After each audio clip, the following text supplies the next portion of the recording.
ప్రేక్షకులకు స్వాగతం. మనం 2024 సంవత్సరంలో జూన్ నెలలో ఉన్నటువంటి ద్వాదశ రాశుల యొక్క ఫలితాంశాలలో భాగంగా కన్యా రాశి వారికి ఏ విధంగా ఉందో చెప్పుకుందాం.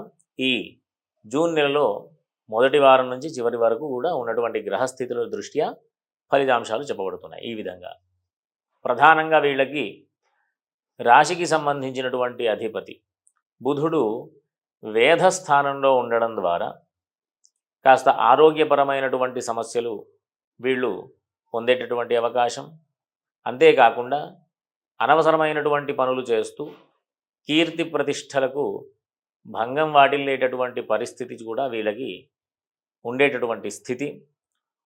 ధర్మాచరణలో ఉన్నటువంటి పరిస్థితుల్లో కూడా కాస్త ఒడుదుడుకులు, అంటే అన్యాయంగా వీళ్ళు అనవసరమైనటువంటి ప్రయత్నాలు చేస్తూ అన్యాయంగా జీవనాన్ని గడపకుండా ఉండాలి అనేటటువంటి సూచన చేయడం అన్నమాట. కాబట్టి అంతేకాకుండా ఈ రాశి వారికి, అంటే కన్యా రాశి వారికి ఈ నెలలో 14వ తేదీ వరకు కూడా వృత్తి వ్యాపార ఉద్యోగాల విషయాలలో అనుకూలమైనటువంటి స్థితి, మంచి వాటికి సంబంధించినటువంటి లాభదాయకమైనటువంటి పరిస్థితి. కానీ 14వ తేదీ తర్వాత నుంచి కాస్త అననుకూలంగా ఉండేటటువంటి పరిస్థితి ఉంటుంది. ఆర్థిక సమస్యలు ఎదురయ్యే అవకాశం ఉంది, కుటుంబ సమస్యలు ఎదురయ్యే అవకాశం ఉంది. కాబట్టి వృత్తి ఉద్యోగ వ్యాపారాలకు సంబంధించినటువంటి వాళ్ళందరికీ కూడా సూచన ఏంటి అంటే, ఈ మాసమంతా కూడా 14వ తేదీ నుంచి అననుకూలమైనటువంటి గ్రహస్థితి ఉన్నప్పటికీ కూడా ఈ మాసం ప్రారంభం నుంచి కూడా లక్ష్మీ అమ్మవారి యొక్క ఆరాధనలు చేయడం అత్యంత అవసరం. లక్ష్మీ అమ్మవారికి సంబంధించిన స్తోత్రాలు అంటే లక్ష్మీ అష్టోత్తర స్తోత్రం, అంతేకాకుండా ఈ లక్ష్మీ అమ్మవారికి సంబంధించినటువంటి సూక్తాలు, శ్రీ సూక్తం మొదలైనటువంటి పారాయణలు చేయించుకోవడం, ప్రతి శుక్రవారం అమ్మవారి యొక్క ఆలయానికి వెళ్ళి దర్శనాదులు చేసుకోవడం, అవకాశం ఉంటే లక్ష్మీ అమ్మవారి ఆలయం దగ్గరలో ఉంటే ఇంకా విశేషం. అంతేకాకుండా వీరికి, అంటే ఈ కన్యా రాశి వారికి సంబంధించినటువంటి విద్యార్థుల విషయానికి వస్తే అనుకూలమైనటువంటి పరిస్థితి, ఉన్నత విద్యలు పొందేటటువంటి మార్గం అంతా కూడా సుగమం అవుతుంది, చాలా ఈజీగా ఉంటుంది. కాబట్టి ఉన్నత విద్యలు చేసేటటువంటి ఉన్నతమైనటువంటి విద్యలకు ప్రయత్నం చేసేవాడిని కూడా సత్ఫలితాలను ఇస్తాయి.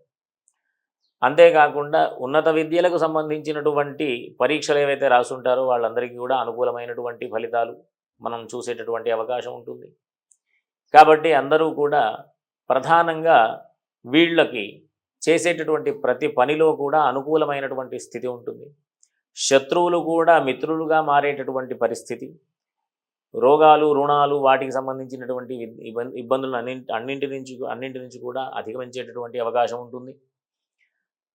వీరికి ప్రధానంగా చెప్పే విషయం ఏంటి అంటే, బుధుడు శుక్రుడు ఈ నెలలో కాస్త అననుకూలమైనటువంటి స్థితిలో ఉంటున్నారు. కాబట్టి వీళ్ళకి ఖచ్చితమైనటువంటి, అంటే లక్ష్మీ అష్టోత్తర స్తోత్రం పారాయణ చేస్తూ దాంతో పాటుగా విష్ణు సహస్రనామ స్తోత్రం కనుక మనం పారాయణ చేస్తే, అంటే కన్యా రాశి వాళ్ళు కనుక పారాయణ చేస్తే ఎట్లాంటి వృత్తి ఉద్యోగ వ్యాపారాల విషయాలకు సంబంధించినటువంటి ఇబ్బందులన్నీ కూడా అధిగమించేటటువంటి అవకాశం ఉంటుంది. అంతేకాకుండా ప్రధానంగా కుటుంబపరమైనటువంటి సమస్యల నుంచి అధిగమించేటటువంటి అవకాశం కూడా ఉంటుంది. ఈ రకంగా వీళ్ళు, అంటే కన్యా రాశి వాళ్ళందరూ కూడా అవకాశం ఉన్నంత వరకు దేవతా మార్గంలో, అంటే దేవతారాధనలు, దైవ దర్శనాలు ఇట్లాంటి విషయాల్లో ముందుకు వెళితే కనుక ఇబ్బందులు అధిగమించే అవకాశం ఉంటుంది. ఉన్నటువంటి గ్రహస్థితులు, అనుకూలమైనటువంటి గ్రహస్థితులు ఉన్నాయి, కాస్త అననుకూలమైనటువంటి స్థితులు ఉన్నాయి. అంటే మిశ్రమమైనటువంటి ఫలితాలు ఈ మాసమంతా కూడా వీళ్ళు పొందేటటువంటి అవకాశం ఉంటుంది. కాబట్టి వీళ్ళందరూ కూడా చక్కగా ఈశ్వరారాధన చేస్తూ, విద్యార్థులు ఈశ్వరారాధన చేయడం, వృత్తి ఉద్యోగ వ్యాపారాల విషయాలలో ఉన్నటువంటి వాళ్ళందరూ కూడా విష్ణు సహస్రనామ స్తోత్ర పారాయణ, అంతేకాకుండా లక్ష్మీ అష్టోత్తర స్తోత్రం పారాయణ చేస్తూ ఉండడం ద్వారా చక్కటి సుఖమైనటువంటి జీవనాన్ని పొందుతూ ఉండాలని ఆశీర్వదిస్తూ స్వస్తి.